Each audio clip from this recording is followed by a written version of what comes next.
Hello, this is Karen Sargent. I wanted to post this video to show you how helpful Trello can be in managing your course creation project. And to show you the benefits of Trello, first I'm going to show you what a course creation project would look like in some of the checkbox or task management, project management software out there. And I chose Asana and Evernote, and they look quite similar. To track your project at a meaningful level, you need to have broken it down into units that you can kind of pop in and spend an hour, maybe an hour and a half on, and bring that task to a stage of completion and then pop back out.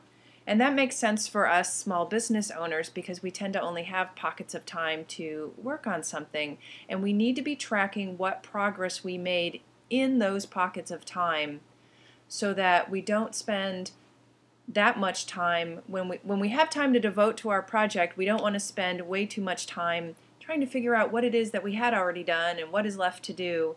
That is what the software needs to be doing for us. So when we break it down into things like research, outline, first draft, second draft, that's helpful for us. But when we track it in software that looks like this, it kind of makes me lose my will to live. It reminds me of an Excel spreadsheet, and I don't want to be looking at an Excel spreadsheet even when I'm in Excel, and I certainly don't want to be looking at something like this when I fire up my to-do list every day. So let's look at how Trello organizes the same information. This is actually the same project tracked at the same granularity in Trello. And you can see it's immediately so much more pleasing to the eye, and this is how Trello organizes the information.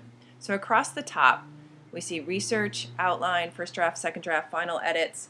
The stages of completion that our tasks can be in go across the top, and then the cards are the tasks themselves, and I have them tracked at the module level. So modules, I think I have 6 modules and 1 video here. And when you're finished with the project, for instance, if we've researched Module 3, lesson content, we would move that over into the next stage, which would be outline. So the cards move from left to right as you complete them. And so now when I fire it up in the morning and I look, I instantly know at what stage of completion all of my modules are in, and then I can make decisions like, well, I don't feel like writing today. So what I want to do is an editing. So I can look under the final edits on the right hand side and see that module 1 needs some editing. So that might be what I would choose for my block of time today.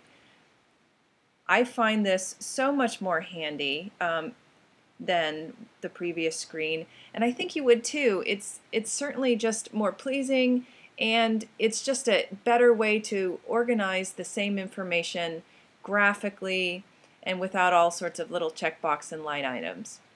Well, I hope you thought this was helpful. If you have any questions, please leave me a comment under the blog or pop over to my Facebook page, Sunny Patio Project, and leave me a message there. Thanks.